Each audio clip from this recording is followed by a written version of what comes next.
Hello friends, welcome to Goyla classes. आज के lecture में हम बात करेंगे इंटरव्यू के अंदर दो अदर इंपॉर्टेंट टॉपिक्स के बारे में जो कि आपके इंटरव्यू के दौरान आपसे पूछे जा सकते हैं।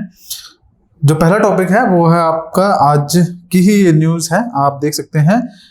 No cheetah died due to radio collars, next batch at 2 sites project head. देखिए, ये जो न्यूज़ आई है ये आई है इस संबंध में कि अगर बात करें 2022 की, तो 2022 के अंदर भारत के अंदर जो प्रोजेक्ट चीता है वो स्टार्ट किया गया था। इसके अंदर था क्या कि भारत में अगर बात करें तो भारत के अंदर 1950 से 50-58 के दौरान उस टाइम पीरियड से जो चीता हैं उसकी जो संख्या है वो खत्म हो चुकी है। मतलब भारत के अंदर कोई भी चीता जो था वो अवेलेबल नहीं था पिछले लगभग 60-70 सालों से। ठीक है, तो उसी को देखते हुए हमारी गवर्नमेंट के द्वारा 2022 के अंदर प्रोजेक्ट चीता जो है वो स्टार्ट किया गया था। अब उस प्रोजेक्ट चीता के अंदर जो कुछ चीता जो थे वो मंगाए गए थे या फिर ट्रांसलोकेट किए गए थे। कहाँ से? साउथ अफ्रीका या नामीबिया कंट्रीज से अफ्रीका के अंदर। अब देखिए उसमें हुआ क्या कि जो चीता मंगाए गए थे उनको यहाँ पे कूनो नेशनल पार्क मध्य प्रदेश के अंदर रखा गया था। अब वो जो चीता थे उनके अंदर कुछ जो चीता है उनकी डेथ हो गई थी। सो उसके अंदर कयास लगाए जा रहे थे या फिर जब इन्वेस्टिगेशन की कि किस तरह से डेथ हो रही है तो पता लगा कि जो चीता है उनके जो कॉलर है, मतलब गले के चारों तरफ एक जो कॉलर की तरह एक कॉलर बैंड होता है जिससे उनकी लोकेशन का पता लगता है कि कहाँ पर वो जा रहे हैं, जीपीएस लोकेशन का, और उससे रिलेटेड और भी चीजें इन्फॉर्मेशन है चीता के बारे में पता लगती रहती हैं। ये लगाया गया था सिर्फ इसी वजह से क्योंकि स्पेसिफिकली वो जो चीता थे वो बाहर से मंगाए गए थे और गवर्नमेंट ऑफ इंडिया का ये प्लान था कि उनकी संख्या को हमें बढ़ाना है और दोबारा से नॉर्मल लेके आना है। सो उसके लिए वो लगाए गए थे। लेकिन बीच में देखा गया कि उन्हें जो नेक बैंड है या फिर नेक कॉलर है उनकी वजह से जो चीता है उनकी डेथ हुई है।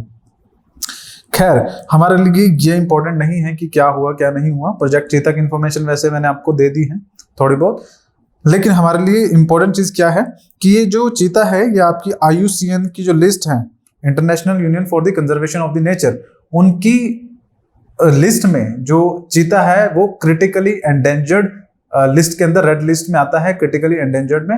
जिसका मतलब क्या है कि इंडिया में अगर देखा जाए तो इंडिया में तो चीता थे ही नहीं, उनको तो ट्रांसलोकेट किया गया है। अब गवर्नमेंट ऑफ इंडिया का प्लान है कि उनकी संख्या को बढ़ाया जाए।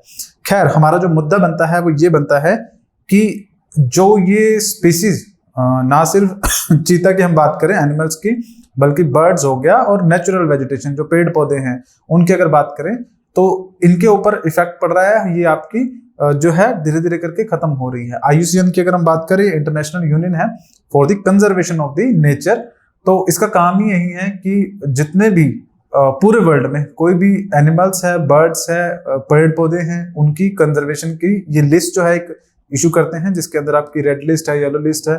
तो इन लिस्ट के अंदर बताया जाता है कि किस तरह से कौन कौन सी चीजें हैं जो वो बिल्कुल खत्म होने वाली है, खत्म होने की कगार पे है या फिर खत्म हो चुकी है। मतलब इस तरह के अलग अलग क्रिटिकली एंडेंजर और आपकी जो बिल्कुल खत्म हो चुकी है उनकी जो लिस्ट है वो निकाली जाती है।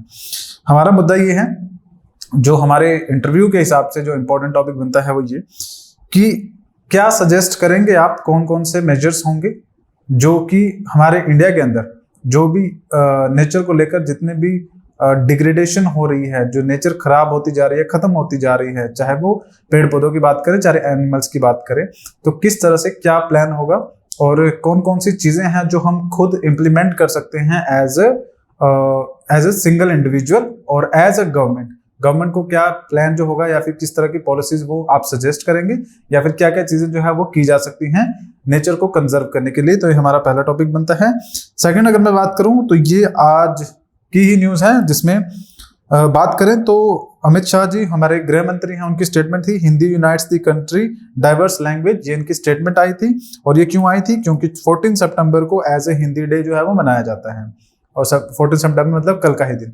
तो देखिए 14 सितंबर की अगर बात करें, ये हिंदी के ऊपर एक जो डिबेट है वो खड़ी होगी, क्योंकि जब अमित शाह जी की स्टेटमेंट आई उसके बाद साउथ के कुछ लीडर्स थे, उनकी स्टेटमेंट ये आई है कि हिंदी सिर्फ वो लैंग्वेज है जो कि पूरे भारत के 4 से 5 स्टेट्स के अंदर बोली जाती हैं। हाउ इज इट पॉसिबल कि ये जो लैंग्वेज है हिंदी ये पूरे देश को कंबाइन करती हैं? तो ये स्टेटमेंट अपोजिशन की या फिर दूसरे जो लीडर्स थे उनकी थी। सरकार की स्टेटमेंट कि हिंदी जो है वो यूनाइट करती है। अब इसका थोड़ा सा बैकग्राउंड हमारे लिए जानना जरूरी है। देखिए, हिंदी की अगर बात करें तो हिंदी हमारी ऑफिशियल लैंग्वेज है। हिंदी और इंग्लिश दो हमारी ऑफिशियल लैंग्वेज है। आर्टिकल 343 इन द कॉन्स्टिट्यूशन जो है हमारा इंडिया के अंदर, संविधान के अंदर, वो मेंशन करता है, बात करता है हमारी ऑफिशियल लैंग्वेजेस के बारे में। तो वहां पर साफ साफ शब्दों में लिखा है कि हिंदी और इंग्लिश दो हमारी ऑफिशियल लैंग्वेज है।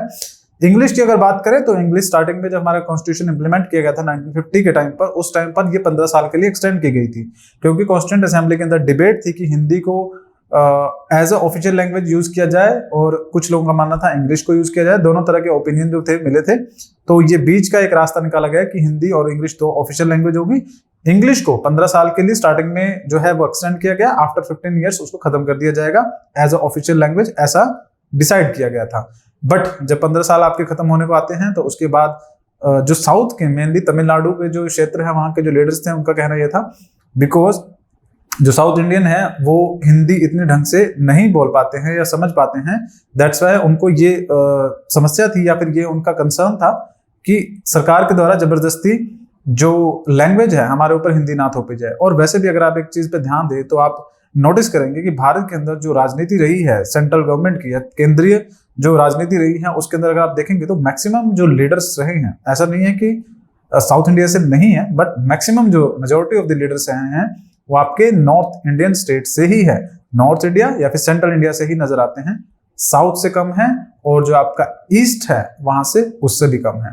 तो एक ये कंसर्न है। और ईस्ट की बात करें, नॉर्थ ईस्ट या फिर साउथ की बात करें, तो वहां पर लैंग्वेज हिंदी नहीं बोली जाती है, मिक्स लैंग्वेज बोली जाती है। कुछ कुछ लोग हिंदी बोलते हैं, बट बेसिकली उनकी खुद की जो तमिल है, मलयालम है, ये सब अलग अलग लैंग्वेज है वो बोली जाती है।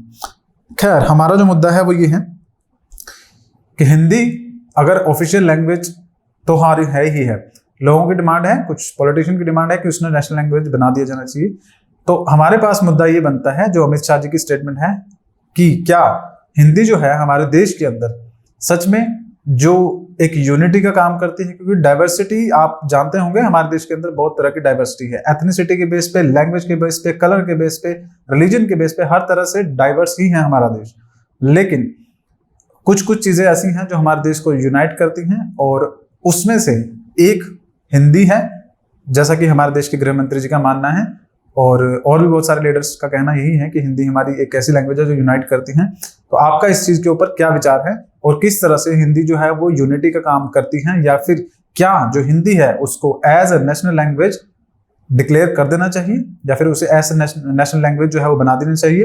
क्योंकि बहुत सारे एग्जाम के अंदर सवाल पूछा जाता है कि इंग्लिश जो हिंदी है हमारी नेशनल लैंग्वेज है, ऑफिशियल लैंग्वेज है। तो देखिए, हिंदी हमारी ऑफिशियल लैंग्वेज है, देवनागरी स्क्रिप्ट के अंदर आपने भारत सरकार को भी देखा होगा, वो हिंदी लैंग्वेज का यूज करते हैं। तो डेफिनेटली ऑफिशियल वर्क के लिए हमारी जो लैंग्वेज है वो हिंदी है, बट क्या उसे as a national language declare कर देना चाहिए, ये एक चर्चा का मुद्दा बना हुआ है। तो इस पर आपके क्या विचार है, आपको इस बात पे सोचना होगा, क्योंकि इंटरव्यू के अंदर आपके जो सवाल है पूछे जा सकते हैं।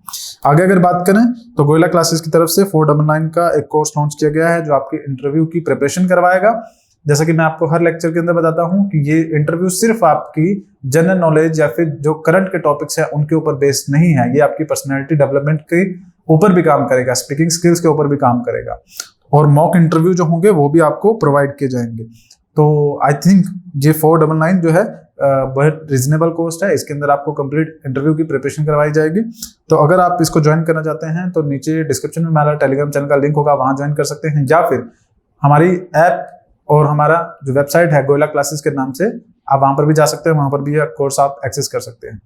आज के लेक्चर में फिलहाल इतना ही है। आई होप आपको लेक्चर पसंद आया होगा, कमेंट करके जरूर बताइएगा। चैनल पे नए हैं तो चैनल को सब्सक्राइब कीजिएगा, बेल आइकन प्रेस कीजिएगा, ताकि और जो अपडेट है वो भी आपको सबसे पहले मिलती रहे। धन्यवाद।